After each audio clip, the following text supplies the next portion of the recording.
क्या ये हमारा लोकतंत्र है आज के दिन? ये है सवाल। मरकजी और योगी हुकूमत के गुंडा राज के खिलाफ कांग्रेस पार्टी के कारकुनान श्रीनगर में सड़क पर निकल आए। जम्मू कश्मीर कांग्रेस के सदर जे मीर की क़यादत में यूपी में प्रियंका गांधी की हिरासत के खिलाफ एहतजाज दर्ज कराया गया।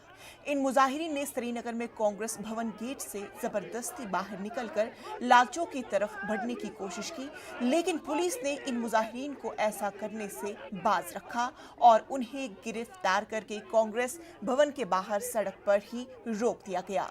इस दौरान पुलिस ने जे मीर को हिरासत में ले लिया। इसी एहतजाज के चलते एमए रोड पर कुछ देर तक हंगामा होता रहा, लेकिन बाद में सूरत हाल मामूल पर आ गई। इस मौके पर जे मीर ने कहा कि मरकज और उत्तर प्रदेश की बीजेपी हुकूमत किसानों के खिलाफ तशद्दुद की जिम्मेदार है और अपोजिशन की हरासा करने के लिए तमाम जराए इस्तेमाल कर रही है।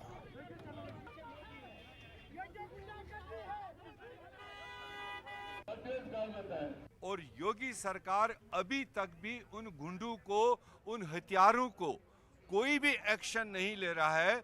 उसके बदले में जो देश में नेशनल अपोजिशन के लीडर्स हैं, जो उन जख्मी और उन दुखी परिवारों तक पहुंचना चाहते थे, उनको सबको किस तरह से नज़रबंद कर रहे हैं, जेल डाल रहे हैं, जिसमें अन्य सारे नेशनल लीडर्स हैं और खुसूसन हमारी देश की नेता प्रियंका गांधी जिस तरह से लखीमपुर खीरी जाना चाहती थी और मात्र एक आदमी उनके साथ में था, कोई वायलेशन नहीं था, और उनको सीतापुर जाते जाते जिस तरह से मैन हैंडलिंग, जिस तरह से किडनैपिंग की कोशिश की योगी के पुलिस के गुंडों ने, और उसके बाद उनको बिना किसी नोटिस के, बिना किसी एफआईआर के उनको एक जेल में बंद कर रखा है। उनकी रिहाई तक कांग्रेस पार्टी पूरे देश में और कश्मीर में, जम्मू में और देश के अन्य भागों में